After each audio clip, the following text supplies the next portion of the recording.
Good morning. It's a pleasure to see everyone here this morning.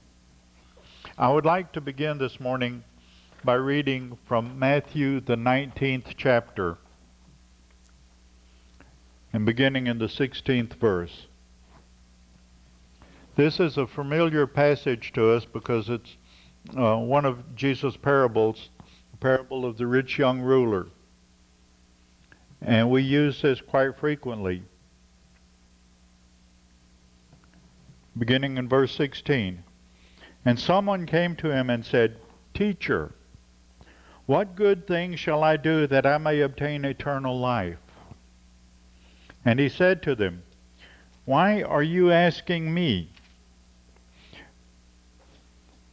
There is only one who is good, but if you wish to enter into life, keep the commandments.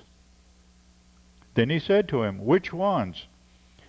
And Jesus said, You shall not commit murder, you shall not commit adultery, you shall not steal, you shall not bear false witness, honor your father and your mother, and you shall love your neighbor as yourself. The young man said to him, All these things have I kept. From what am I still lacking? And Jesus said to him, If you wish to be complete, go and sell your possessions and give to the poor, and you will have treasure in heaven. And come, follow me. But when the young man heard this, he went away grieving, for he was one who owned much property.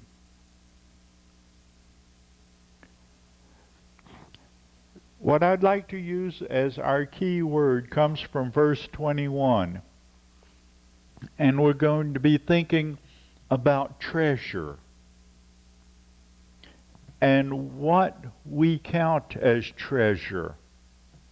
Now, a few years back, I saw a billboard for a bank, and it was talking about direct deposit.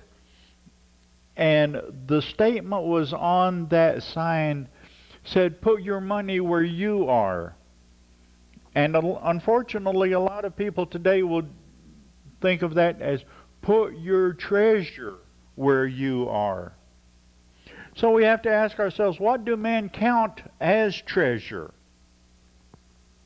Well, kind of a definition on treasure is an accumulation or stored or cached wealth in the form of valuables such as money or jewels.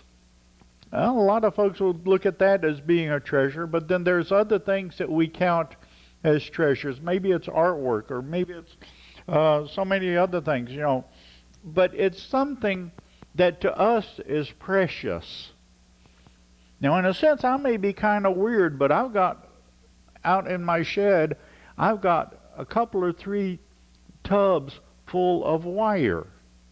Don't ask me why. I'm always needing wire for something, microphone cables or whatever. So wire, in a sense, becomes precious to me. But preciousness is a relative thing.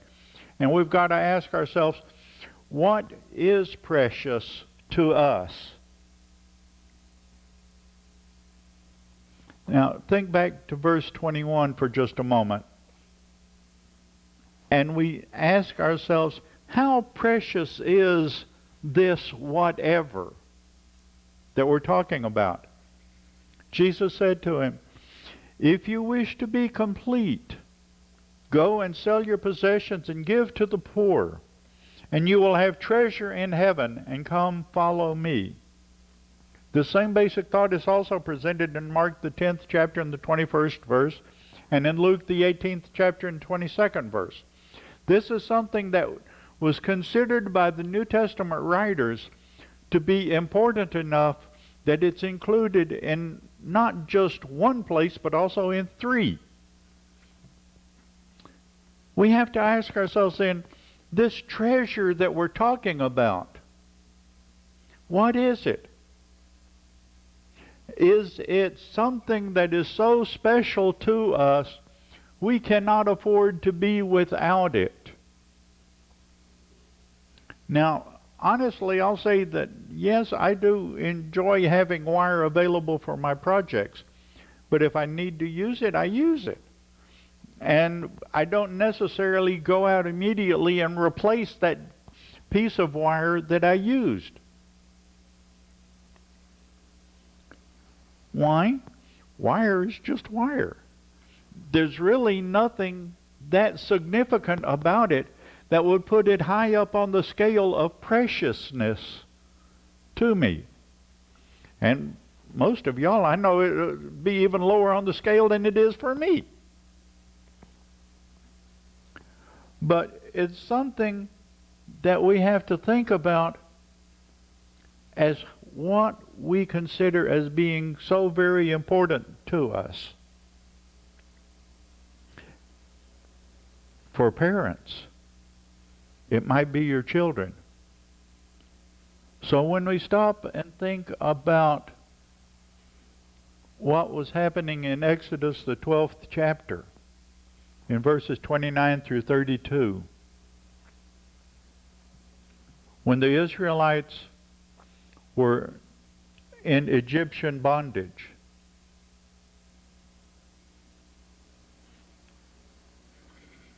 Exodus 12, verse 29. Now it came about at midnight that the Lord struck all the firstborn in the land of Egypt, from the firstborn of Pharaoh who sat on his throne to the firstborn of the captive who was in the dungeon, and all the firstborn of cattle. Pharaoh arose in the night, he and all his servants and all the Egyptians, and there was a great cry in Egypt, for there was no home where there was not someone dead. Then he called for Moses and Aaron at night and said, Arise, get out from among my people, both you and your sons of Israel, and go, worship the Lord as you have said.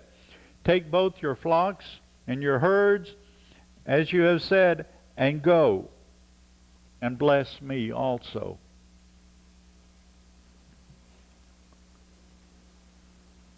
Parents consider their children as precious. We could also use the term a treasure.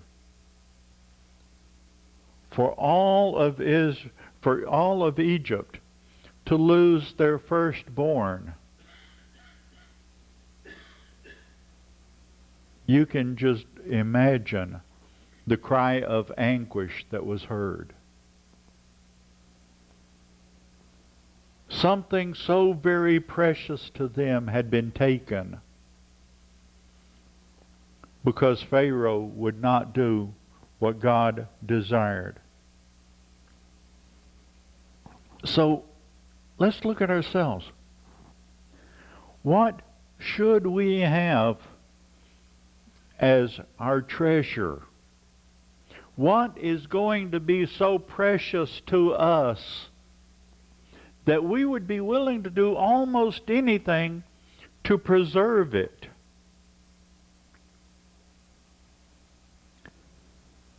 Think about some of the things that happened in Jesus' life. Mary, his mother, when Jesus was growing up. In Luke chapter 2, verse 19, but Mary treasured up all these things, pondering them in her heart. All of the things that happened at Jesus' birth.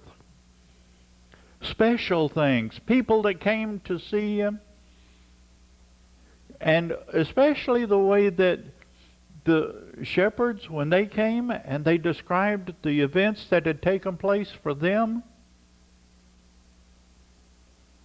she treasured that up. This is a special child. Yes, this is our firstborn. Thinking back to the Egyptians. But he is unique. He's very special. He's precious to me.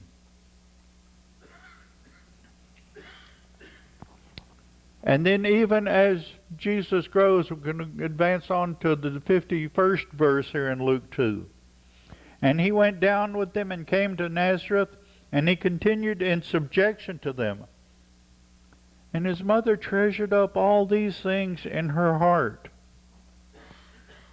So many things that Jesus did that are recorded, and so many things that he probably did that are not recorded in the scriptures for us, but were recorded in Mary's heart. She remembers all of these special things, and she treasured them in her heart. There were others who understood the concept of the preciousness of serving God. In Hebrews, the 11th chapter and the 26th verse, we read about Moses and the things that he did while he was guiding the children of Israel, and especially bringing them out of Egypt. Hebrews 11:26 says, considering the reproach of Christ greater riches than the treasures of Egypt, for he was looking to the reward. Moses had a very difficult option, as having been part of the household of Pharaoh and all of the privileges and all of the wonders that he had access to, all of the treasure that was there that could have been his. But he chose to turn his back on that because he was thinking about God and a relationship with God and what a treasure that would be. And so he chose to turn his back on physical treasure for something that was worth so much more. And we need to understand that this is what our relationship with God, our treasure with God should be like. In Matthew, the 13th chapter and beginning in the 44th verse, Jesus comes with a statement, and he says here that the kingdom of heaven is like a treasure hidden in a field, which a man found and hid again.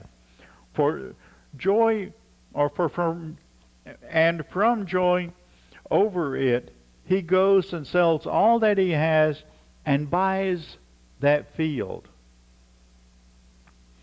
We don't know what that treasure would be, but it's a physical treasure.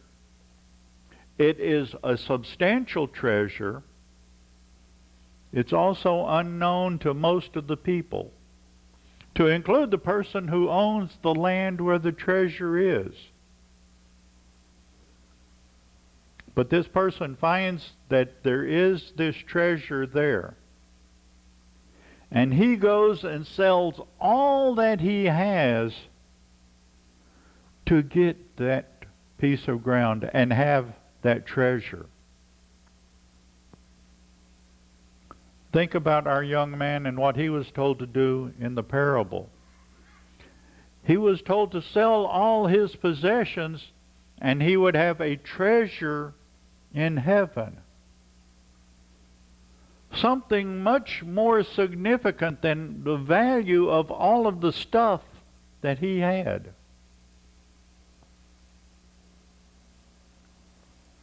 Because we have problems with our treasure. Sometimes it's not all durable. Sometimes our treasure just goes away on us. What do we do with it? Well, sometimes we'll spend it. Or if we've got it all invested in the stock market and all of a sudden the stock market turns south on us and all of a sudden our financial nest egg that we had there has gone poof with bad investments or whatever. Sometimes we may have it, maybe we've got a safe at the house and we take and put all of our fancy jewelry and everything in it. and somebody breaks into the house and steals everything from the safe. And then there's another example that is given where things that we have that are precious, all of a sudden they just rust or corrode. And they're gone. Their value was there, but now it's not. They're just gone. People, whenever that happens to us, we get into the same situation that James describes in the 5th chapter and the first 3 verses. He says, "Come now, you rich, weep and howl for your miseries which are coming upon you. Your riches have rotted, your garments have become moth-eaten, your gold and your silver have rusted, and their rust will be a witness against you, and will consume your flesh like fire. In the last days you have stored up your treasure." What you thought was going to be something durable, something that you could hang on to and have treasure, it's gone. It rotted. Or at this time period, there was so much value put in clothing. You know, they didn't have as much clothes as what we've got today. I mean, they may have 2 or 3 pieces hanging in their bedroom. We've got closets that are bigger than most of their bedrooms were. And they're so full of stuff. And you let 2 or 3 hungry moths get in there, and you can just imagine the damage that they would cause. Stuff is not durable. We try to keep it durable. We try to keep it safe. Maybe we'll take and put it in bank or in the safe deposit box at the bank. We're trying to keep it safe. Or if we don't trust the bank, we'll go back to the old way. We'll put it in the sock and stick it under our mattress. Or maybe we'll take and put it in a coffee can and bury it out in the backyard someplace. How many times have we heard the stories about someone, they put their nest egg under the mattress and then the house burns and it's gone? Or they'll take and bury it in a can in the backyard and then they forget where they put it, or something happens to them and they're never able to get back to it. And years later someone comes along and they're trying to plant a flower bed and they dig up this can. And as the can is falling apart in their hands, so is the paper that's inside it. Whether it be stocks or cash, it's gone. Treasure is not durable here. So we've got to think about where treasure can be durable.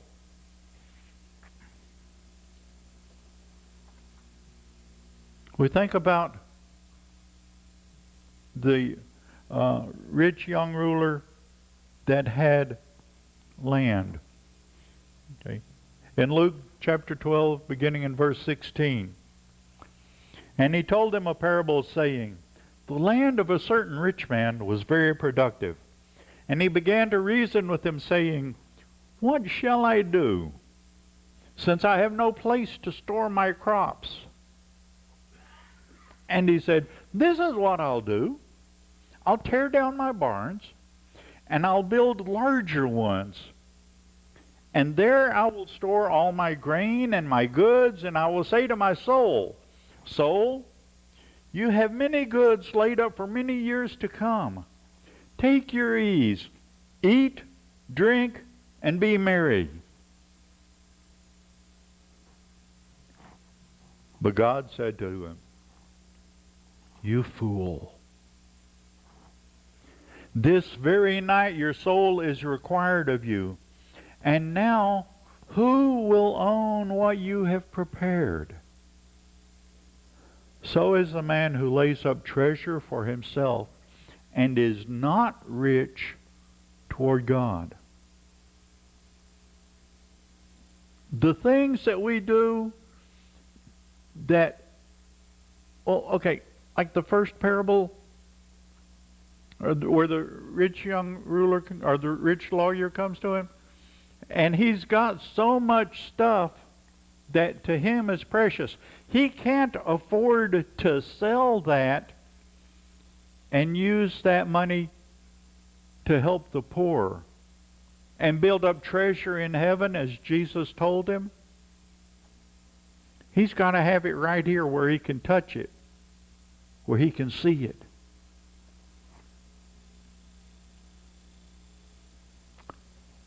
But that's also what we see in this parable as well. This young man had to have his stuff. And you talk about a lot of stuff. He's got big barns, and they're not big enough. He's got to build bigger. But he's rich to himself and not to God. Matthew 6, verses 19 and 20. As part of the Sermon on the Mount, Jesus says, "Do not store up for yourselves treasures upon earth, where moth and rust destroy, and where thieves break in and steal. But store up for yourselves treasures in heaven, where neither moth nor rust destroys, and where thieves do not break in and steal." Jesus gives us good advice here about where our treasures need to be and the type of treasures that we need to be working toward. Because in the next verse, he also sums this whole situation up. For where your treasure is, there will be your heart also. And you stop and think about it. Our problem is that we hang on to these things that really are not significant in the long run. And we don't do the things that we should do in serving God because it's taking away some of the resources that I've got. It warps our personality. In Matthew the 12th chapter, Jesus is talking about two different people here. Two different classes of people. In Matthew 12:35 he says, "The good man out of his good treasure brings forth what is good. But the evil man out of his evil treasure brings forth what is evil." And again, this is a statement that was also recorded in Luke, the 6th chapter and the 45th verse, being repeated so that we don't forget it. The way that we use our treasures determines the type of person we are, our personalities. Are we good or are we evil?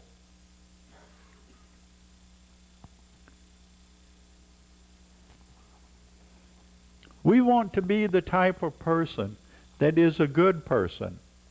Also in Matthew the 13th chapter and the 52nd verse, Jesus said to them, "Therefore every scribe who has become a disciple of the kingdom of heaven is like the head of a household who brings out of his treasure things new and old."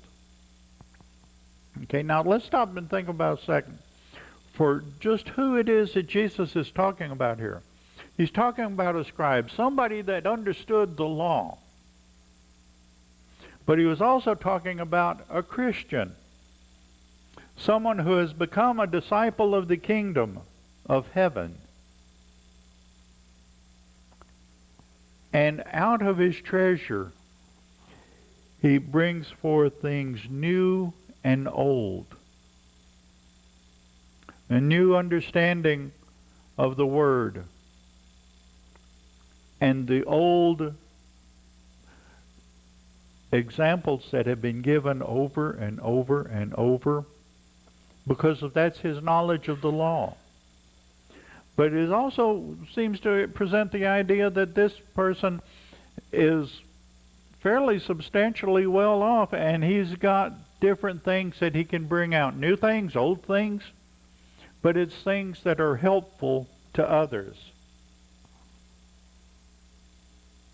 When Paul was writing to Timothy in 1 Timothy, the 6th chapter, verses 18 and 19, Paul wrote to him and said, "Instruct them to do good, to be rich in good works, to be generous and ready to share, storing up for themselves the treasure of a good foundation for the future, so that they may take hold of that which is life indeed." We have more opportunities to assist others than we can really count. Because a lot of times we don't realize that the situation has presented itself until it's already too late to do something about it. But as Paul is writing to Timothy here, instructing the people that were there that Timothy is working with to do good, to do the good things, to be rich in good works. That means we've got to keep our eyes open to what is taking place around us and doing what we can to help others. Whether it be within the Lord's family here or even reaching out to those outside. We're always going to find someone around us that could use the help. And the example that we leave for them may be something that no one else could do. So what we've got to do is, as Christ said in this parable in Matthew 6, as part of the Sermon on the Mount, verses 19 and 20. "Do not store up for yourselves treasures upon earth, where moth and rust destroy and where thieves break in and steal, but store up for yourselves treasures in heaven, where neither moth or rust will destroy, and where thieves do not break in and steal. For where your treasure is, there your heart will be also." Where is your heart today? Where is your treasure today? What do you count as being treasure, as being significant enough that you really want to accumulate it and hang on to it and put it someplace where no one can get to it to take it from you? Accumulate treasure in heaven by doing the things that God counts as being a treasure on your behalf in serving others. This morning, think about what you count as treasure and how it's going to be used. Are you going to use it to serve God? Or are you going to use it to serve man? Or try to serve yourself? If you realize this morning that you have a problem and where your treasure is in peril, because it's not where God is able to protect it, and you need help to make a change in your life so that you can start putting your treasure where it's supposed to be, and you need the prayers of your brothers and sisters to help you with this, if there's anything we can do to help you, we encourage you, let us know about this. Or if you need to begin building your treasure in heaven because you've never started, the opportunity is available as well. If there's anything we can do to help you this morning, we encourage you to let us know as we sing our song of invitation.